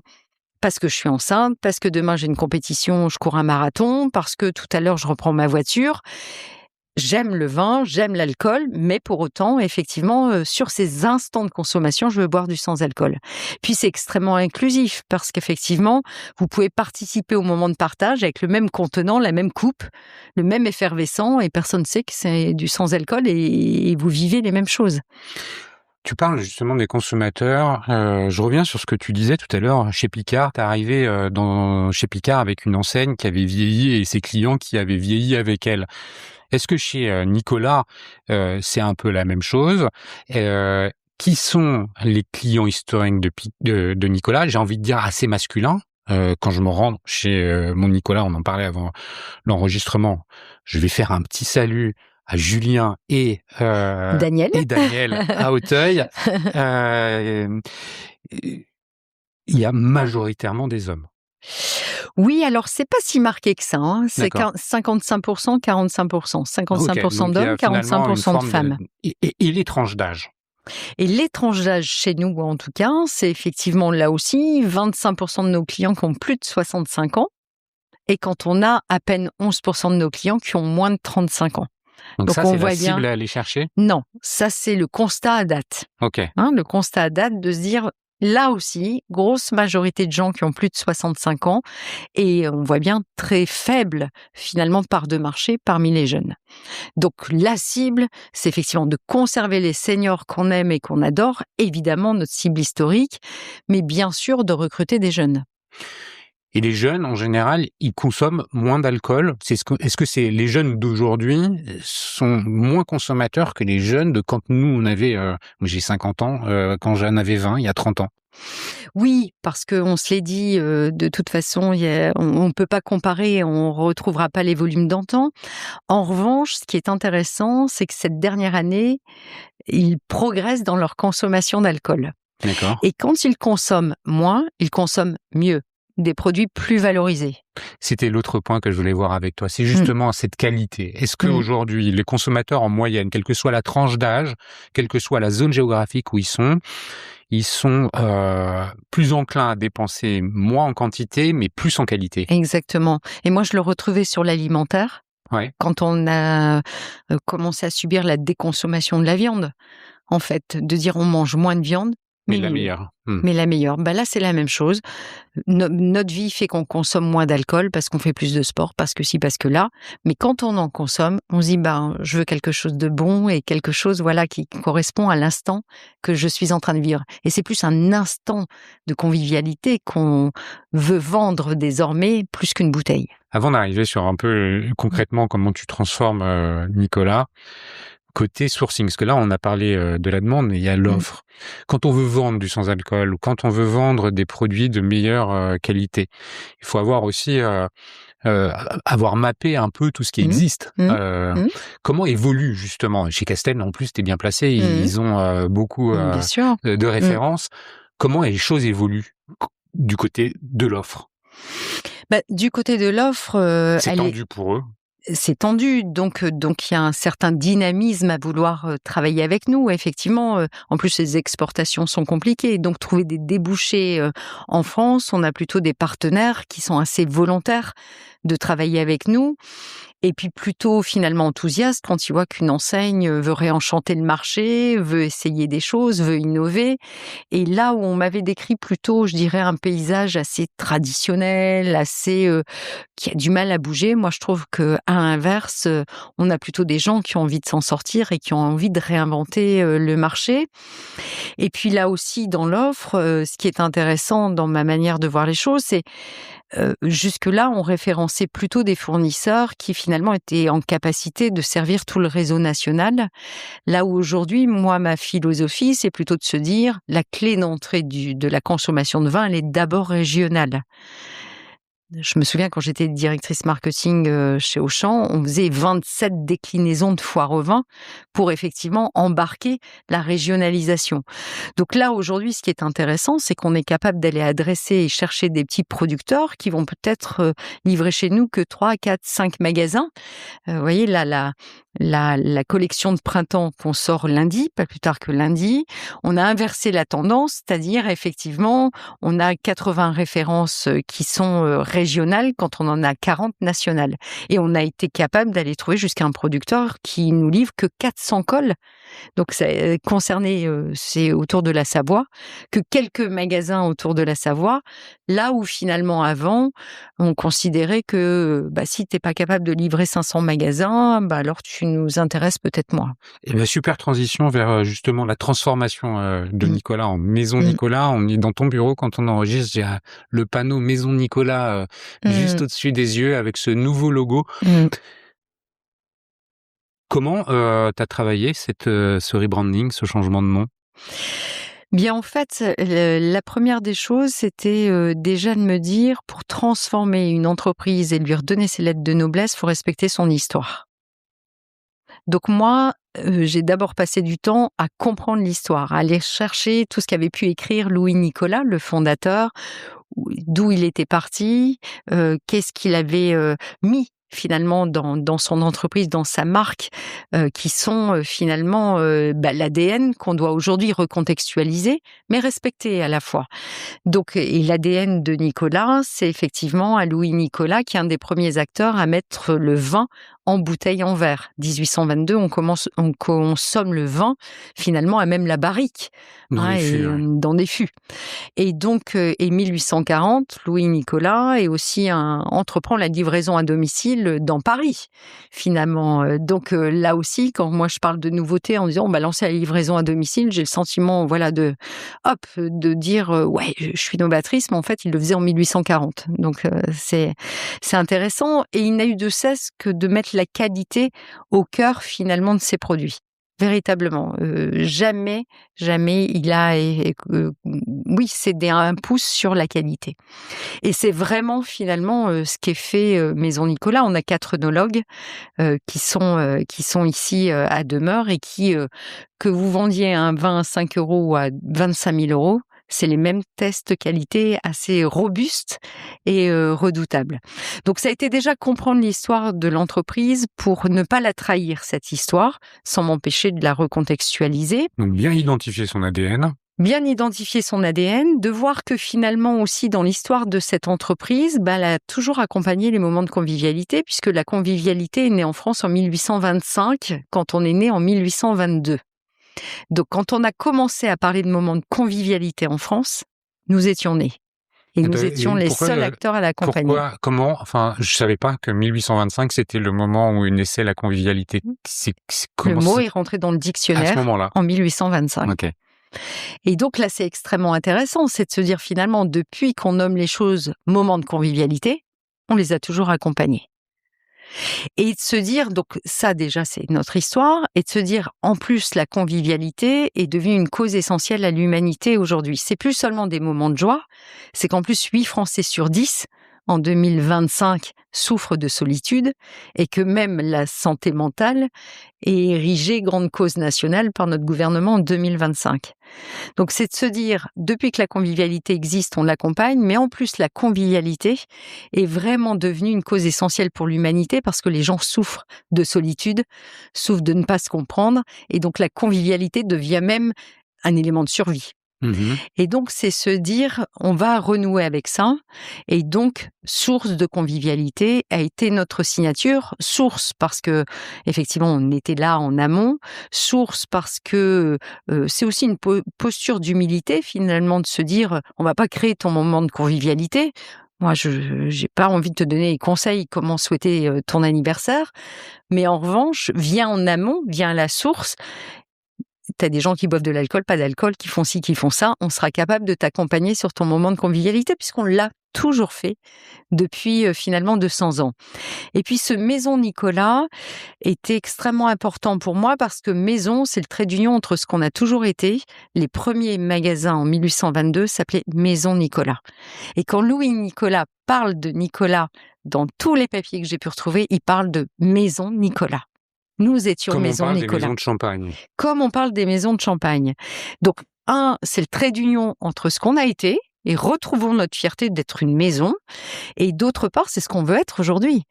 Une maison, c'est aussi ce qui rassure quand c'est compliqué à l'extérieur, on est bien chez soi. Une maison, c'est aussi là où il y a de la chaleur humaine, là où il y a un hôte qui vous accueille, notre caviste, viens boire un coup à la maison, fais comme à la maison, ma porte est grande ouverte. Et là, rien de tel qu'une maison pour effectivement symboliser toute la convivialité qu'on veut mettre aujourd'hui et le lien qu'on veut renforcer. Donc effectivement, toute cette le premier chantier, c'était de dire je comprends l'histoire. C'est quoi notre mission depuis toujours ? C'est accompagner la convivialité, et plus que jamais, on se dit que la convivialité est devenue essentielle à l'humanité, donc plus que jamais, c'est une mission qui est forte pour nous, et qu'on a décidé de reprendre à bras le corps, et donc de se renommer autrement, parce que une plateforme de marque donne toujours lieu à une nouvelle identité de marque. Maison Nicolas, source de convivialité. Puis ce qui est intéressant aussi pour finir sur ce logo, c'est que avec le maison, le N de maison finalement, et le A de Nicolas, on est capable d'identifier un caviste. Et là aussi, ça a été extrêmement important pour moi de donner à voir à l'extérieur qu'on remettait l'humain au cœur, le lien, l'humain au cœur, et ce caviste est en mouvement, et qu'en même temps, moi j'ai besoin de fédérer aussi toutes mes équipes et mes cavistes, c'est 700 cavistes en France, et de me dire, de leur dévoiler le logo en octobre dernier, leur dire désormais vous incarnez, vous êtes au cœur du logo, je peux vous dire une fierté d'appartenance comme jamais, qui fait qu'effectivement, voilà, les cavistes sont incarnés, sont dans la marque pour la première fois depuis 200 ans. Ok, merci pour cette explication, parce que changer un logo nécessite à chaque fois une Oui, explication. Ouais. oui, puis moi je suis contente de la donner parce que certains on s'y dit ah oui elle fait genre tout le monde dit mes maisons à toutes les sauces et elle veut faire genre là avec sa maison. Bon, non, c'est un petit peu plus complexe que ça effectivement. En tout cas, il y a de la recherche, il y a du sens parce que je pense que tout doit être nourri de sens et il y a de l'authenticité. C'est notre histoire et je suis capable de vous l'expliquer. Quand on a un nouveau logo, on ne transforme pas une entreprise juste avec un nouveau logo. Absolument Et derrière, il y a un plan d'exécution. Pour nous l'expliquer, ce plan d'exécution, est-ce que tu veux bien nous décrire en quelques mots, tu as commencé à le faire, le constat? Parce que il faut faire un plan, une roadmap comme on dit, mais il faut partir d'un constat pour arriver à des objectifs. Est-ce que tu peux nous les décrire? Le constat, ça a été de se dire, ce marché est en déclin, il y a des nouvelles tendances de consommation, des nouveaux instants de consommation aussi à adresser, et que c'est plus tellement des cibles, mais c'est des instants de consommation qu'on doit adresser, et c'est de comprendre déjà cela. Ensuite, en interne, ça a été de comprendre effectivement ce qu'on avait de bien, de fort, sur quoi je devais capitaliser. On a parlé la marque, cette marque, et j'ai mesuré qu'elle était encore finalement dans le cœur des Français terriblement, qu'elle était liée à un affect, et ça c'est un formidable terreau, et en même temps ce qu'elle n'avait pas. Donc une marque qui, ces 15 dernières années, s'est pas renouvelée, est passée à côté de la transformation digitale, n'a pas bougé ses gammes. Ça fait 30 ans qu'on n'a pas bougé notre concept, 15 ans qu'on n'a pas investi dans l'informatique. Donc me dire, il y a toute cette dette. Et les people, les gens qui étaient là, ils étaient comment? Dans quel état? Ils étaient en tout cas... Dans les magasins? Moi, je les ai toujours trouvés très attachés à leur entreprise. Moi, j'ai eu un excellent accueil en arrivant. Des gens extrêmement attachés à leur entreprise, mais du fait très en attente de changement. On dit toujours que transformer, changer, finalement, il y a beaucoup de freins. Il y en a. Mais moi, je peux vous dire que j'ai trouvé là aussi des gens qui avaient hâte que l'on change, qui voient effectivement le déclin et qui se disent ça peut pas continuer. Ouais. Et on n'est plus invincible à notre époque. On voit de très belles marques de retail qui ont fermé leurs portes et de se dire mon Dieu, que va-t-il nous arriver? Donc plutôt, oui, des collaborateurs qui ont envie de changement, qui ont envie effectivement d'autre chose, mais qui finalement savent pas par quelle boule prendre. Donc ça a été important pour moi de partager très très vite effectivement ce plan de transformation. Donc ce plan de transformation, il est inspiré de ce qu'on s'est dit je dirais un contexte en tout cas qui est en évolution, qui est problématique, d'une entreprise. Et ça m'a rassurée aussi de me dire qui n'est pas allé au bout de tout son potentiel, qui n'a pas tout testé, parce que ça aurait pu être une entreprise qui avait déjà tout testé et qui finalement est en difficulté. Mais là, loin de là, et de me dire waouh, il y a effectivement encore beaucoup de potentiel. Donc de définir les axes l'été dernier. Donc moi j'ai défini 4 axes majeurs à ce plan de transformation. Donc un premier, on se l'est dit, comment on repositionne la marque, on redéfinit sa mission. Ça donne lieu à une identité de marque et au nom de cette mission, source de convivialité, on va pouvoir adresser plein de choses puisque c'est notre signature. On a un deuxième axe qui est de mettre le client au cœur de notre stratégie commerciale. Donc ça veut dire quoi? Ça veut dire le connaître. Un des premiers chantiers, c'est la data. Comprendre. Donc notre monsieur data est arrivé le 1er décembre. C'était de mettre de la data. Ça a été effectivement avec cette data de l'animer. On a parlé de CRM en introduction. Le reconnaître. On va retravailler un programme de fidélité qui va être très différenciant, très expérientiel. C'est aussi lui faire vivre une expérience inimitable. On est en train de travailler sur le nouveau concept magasin qui va être terriblement expérientiel. Ça veut dire qu'on va plus reconnaître l'intérieur des magasins tels qu'on les connaît aujourd'hui? Ça va être présenté Non, autrement? C'est quoi? ça veut dire que effectivement le parcours va être autrement, la manière de présenter va être autre chose, mais ça veut dire aussi qu'on va interpeller tous vos sens. On va pouvoir goûter, mais on va pouvoir écouter, on va pouvoir se projeter, on va pouvoir sentir. Donc en fait, moi, voilà, quand on parle d'expérience, on parle de quoi? On parle effectivement pour moi des 5 sens et puis en même temps un nouveau concept, c'est aussi une nouvelle posture de nos cavistes. On est en train de travailler sur une nouvelle formation.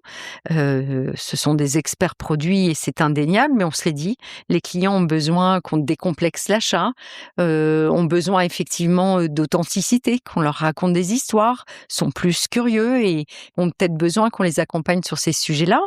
Et puis un caviste qui va être aussi sûrement habillé autrement. Pas plus tard que demain, je vais briefer une école de mode, là aussi en leur expliquant le concept, la vision de Nicolas et en me disant « sortez-moi la tenue qui va avec ».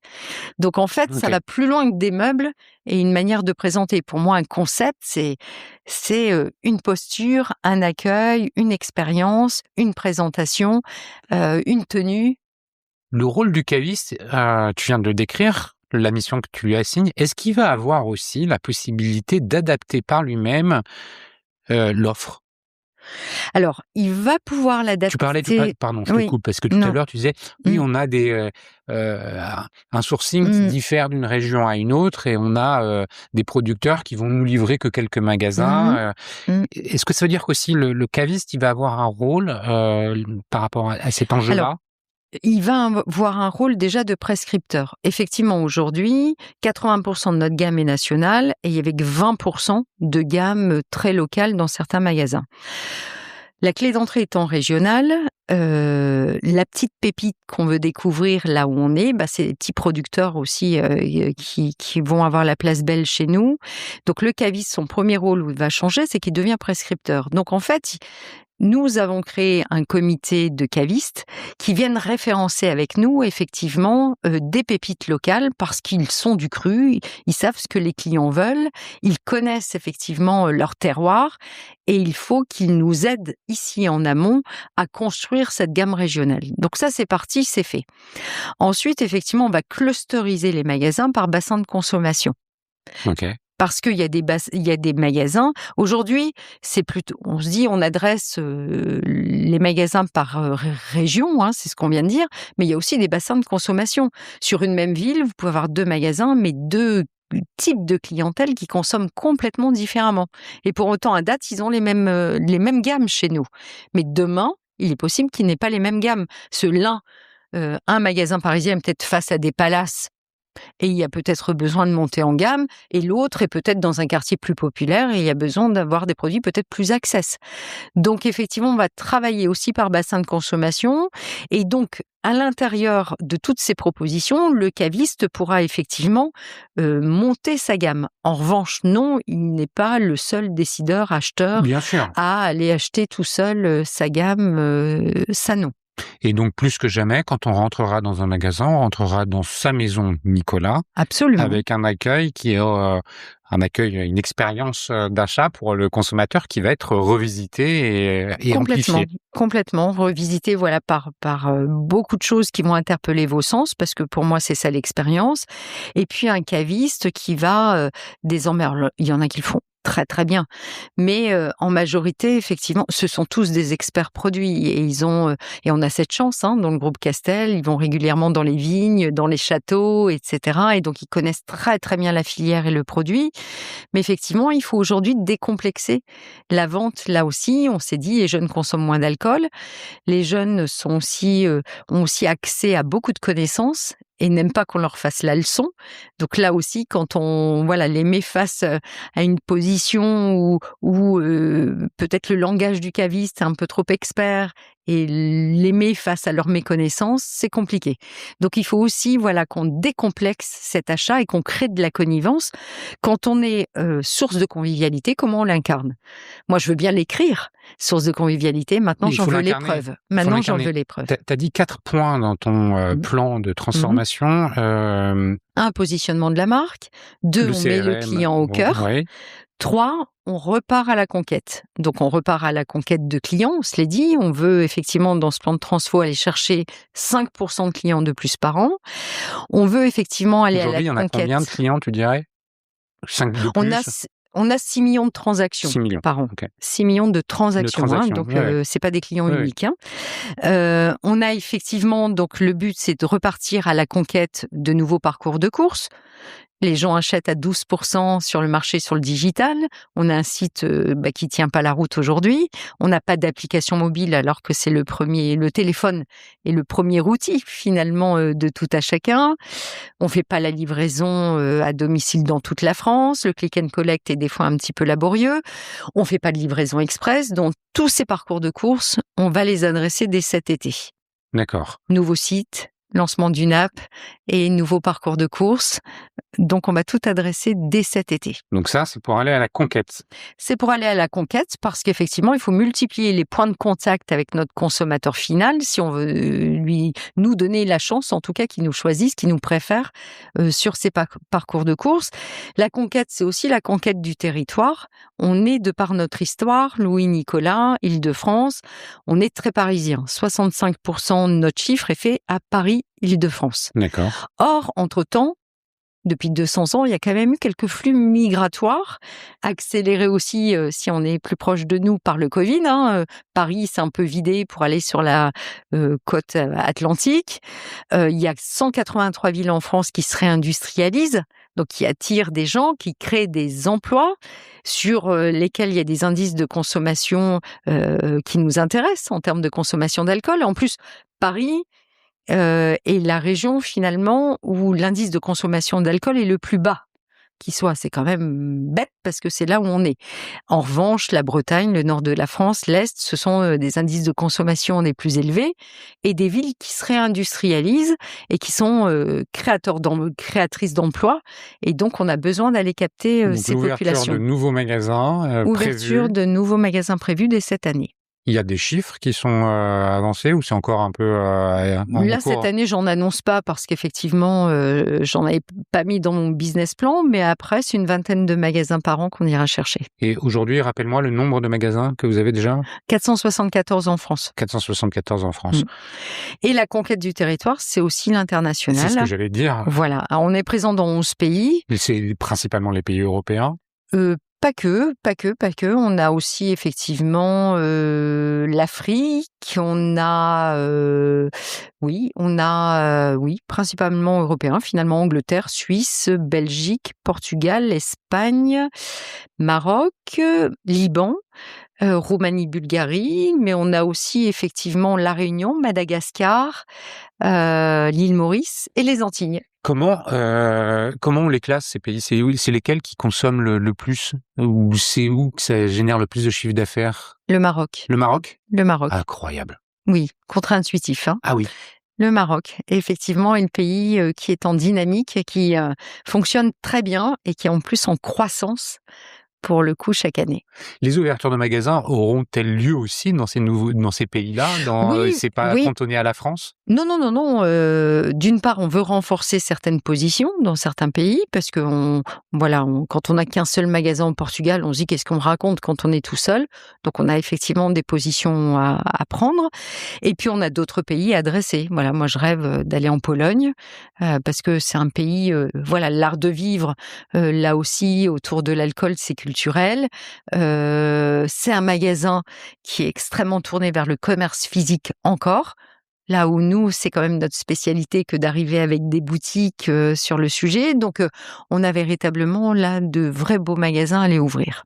Le 4e pilier, c'est ? Et le 4e pilier, c'est l'engagement des collaborateurs. Parce que effectivement, un plan de transformation est extrêmement demandeur, mais il se fait pas tout seul. Hein. Moi, tout seul de chez moi, je sais pas faire grand-chose. Mais effectivement, il faut engager, fédérer. Et donc, ça passe par... Et puis, on est sur un marché qui est extrêmement en tension en termes de recrutement. Donc, ça passe par effectivement nourrir notre marque employeur, comment on recrute les gens, comment on les forme, comment on les paye, comment on les incentive, comment aussi via des people review on les projette sur des trajectoires. Donc tout ça c'est très nouveau, en tout cas chez Maison Nicolas. Les métiers en tension, ce sont lesquels ? Caviste. cavistes. Et puis, vous voyez, chez nous, pour finalement remplacer le turnover naturel, les départs en retraite, les ouvertures, c'est 80 cavistes par an que je dois recruter. C'est énorme. C'est énorme, hein. Est-ce que le modèle est voué à évoluer avec l'ouverture des nouveaux magasins vers la franchise, ou tout ça va rester toujours en intégré? Non, moi je pense que c'est les deux. Là aussi, ça s'oppose pas. Je pense qu'effectivement, là où il y a cannibalisation avec nos autres magasins, faut l'ouvrir effectivement en succursale.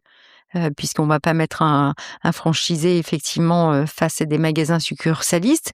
Et puis, comme chez Picard à l'époque, c'est-à-dire il y a des plus petites villes où effectivement le caviste, ou en tout cas le franchisé, est peut-être déjà entrepreneur par ailleurs, a besoin de renforcer son offre, est un grand commerçant, est déjà connu dans son territoire, et il va nous faire des ouvertures extraordinaires, et ça fait sens d'aller ouvrir des franchises. Donc en fait, je viens de nommer un monsieur franchise, là aussi un directeur de la franchise qu'il n'y avait pas, pour adresser les franchises internationales, parce que c'est le modèle de développement. Mais aussi en France, effectivement, là où ça fera sens, on s'interroge. Moi, toutes mes ouvertures, je me dis, je le prends en succursale ou je le prends en franchise. Donc c'est effectivement un vrai point de développement. C'est un vrai point de développement. Tu as évoqué le e-commerce. Le produit même de l'alcool en e-commerce, il est pas simple puisqu'il est fragile. Est-ce que ça explique aussi la faible, ou c'est vraiment que le site qui était pas à la hauteur? Non. Oui, c'est que le site qui est pas à la hauteur. Le marché est à 12%. Nous, on est à 1,6%. Donc non, c'est le site qui est pas à la hauteur. C'est nos parcours. Puis je pense que ça a été aussi notre identité de pas vouloir faire rayonner ce service. Il est méconnu. Ce service, le peu qu'on en fasse, en fait, personne ne le sait. Donc je pense qu'il y a eu aussi une volonté, ou en tout cas peut-être une méconnaissance d'opposer finalement le physique et le retail, alors qu'on sait très bien que c'est l'association des deux qui fait que finalement on fidélise plus nos consommateurs, et que c'est bien l'omnicanalité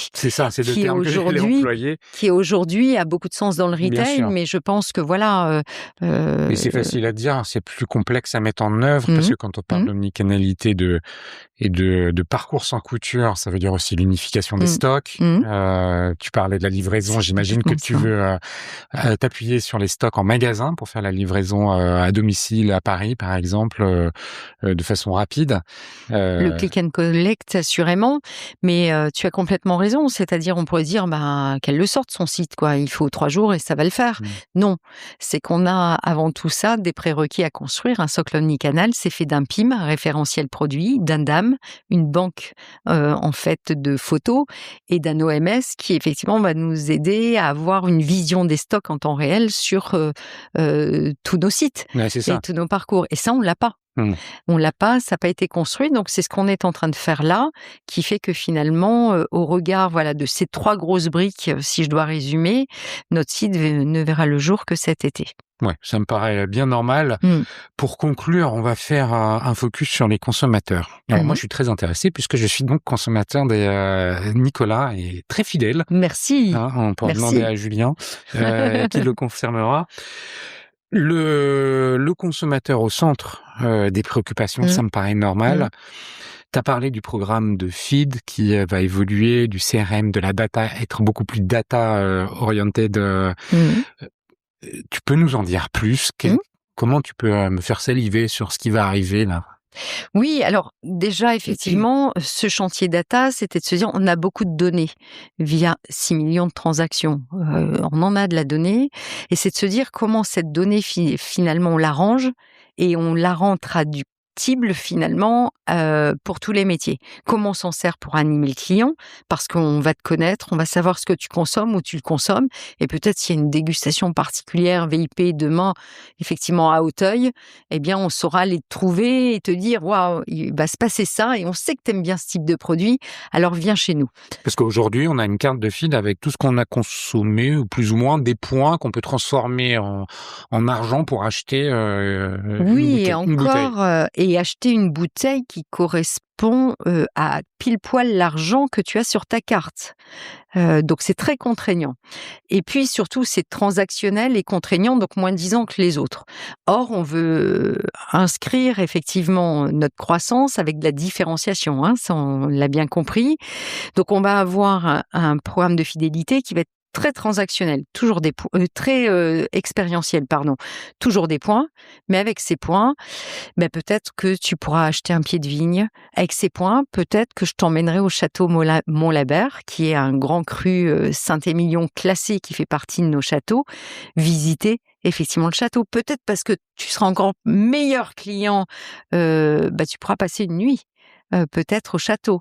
Peut-être effectivement, à période de Noël, avec tes points, je te dirais, viens ici avec nos œnologues, tu vas constituer ta propre cuvée et tu vas pouvoir l'offrir effectivement à quelqu'un.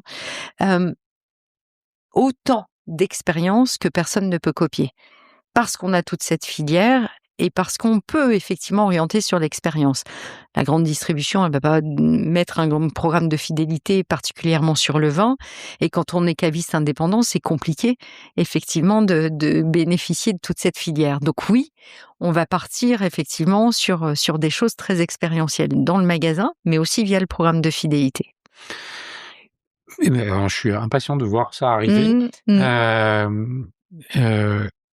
Une question qui me venait en tête en t'écoutant parler, je vais te dire laquelle c'est et tu vas dire c'est peut-être tiré par les cheveux, mais est-ce qu'il y a des micros-événements qui vont pouvoir se faire dans les magasins ou moi je suis peut-être de la vieille génération, mais moi j'aime bien boire un verre de vin accompagné de nourriture. Est-ce que c'est des choses qui pourraient être amenées à se passer dans les magasins pour dire on vient de recevoir le Beaujolais nouveau, il y a plein d'événements comme ça et avec un peu de charcuterie venir c'est aller jusque là ou c'est un peu trop trop loin? Non, alors ce jusque-là, on peut l'envisager de deux manières, c'est-à-dire déjà certains de nos cavistes sont capables de s'associer avec des commerçants de quartier pour aller monter des opérations et le fromager et le boucher et montent déjà des opérations assez waouh sur le sujet avec des initiatives locales. Donc ça, nous, on y est extrêmement favorable et au contraire, moi, je salue, je like tous les posts de mes cavistes, voilà, quand ils prennent des initiatives de commerçants de quartier, j'adore. Et au contraire. Et puis, effectivement, il y a comment nous, au nom de la source de convivialité, effectivement, on va renforcer et diversifier nos gammes. Donc, on est déjà effectivement à aller traiter tout l'écosystème de l'apéritif avec des tartinables. On va aller bien plus loin. Donc là, on augmente la gamme. On va augmenter la gamme vraiment de l'apéritif. Et puis, on a là fait un test en décembre dernier sur le chocolat. Étant donné que les polyphénols font que voilà le vin rouge se marie très bien avec le chocolat noir et on s'est dit que finalement ça avait du sens.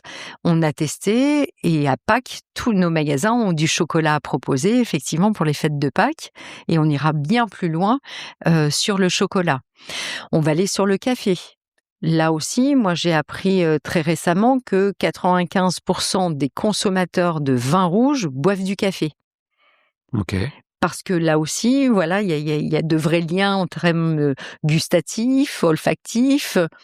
Donc, nous allons faire du café demain. Cet été, on va lancer effectivement du café.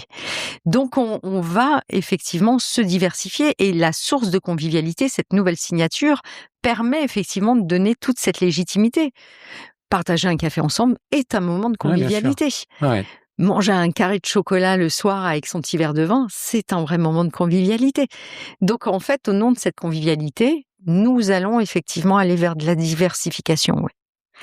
Cathy, merci mille fois. Je ne sais pas si tu l'as mesuré, mais ça fait 1h30 qu'on enregistre. Non, je l'ai pas mesuré. Moi, je peux continuer. J'ai tellement, à cœur de faire rayonner tout ça. Tu nous as partagé ton enthousiasme de façon très structurée. Merci pour la qualité de cet échange. Si quelqu'un veut entrer en contact avec toi, est-ce que LinkedIn, c'est le meilleur des moyens? Oui, et je réponds moi-même Ah oui, c'est important à de le dire. tous mes messages. Waouh. Donc, même si c'est juste bonjour et merci, je vous mets en contact avec. Mais en tout cas, je réponds. Eh ben, merci pour cette information. Et puis, merci à vous tous, chers auditeurs. On va dire aussi merci à Soline, grâce à qui cet entretien a pu avoir lieu. Elle est juste à côté, elle a écouté tout l'épisode. Donc, merci Soline. Merci à vous tous, chers auditeurs, pour la fidélité avec laquelle vous écoutez les Digital Doers, et merci pour les messages de soutien que vous me faites parvenir semaine après semaine. Je vous invite à partager au plus grand nombre cet épisode. Je pense qu'il y en a beaucoup parmi vous qui ont envie de le faire. Vous pouvez, je vous le rappelle, écouter sur toutes les plateformes d'écoute du marché et même sur YouTube. Cathy, merci encore. Et je te dis à Merci, bientôt. avec plaisir. Merci à Merci, au tous. revoir. Au revoir.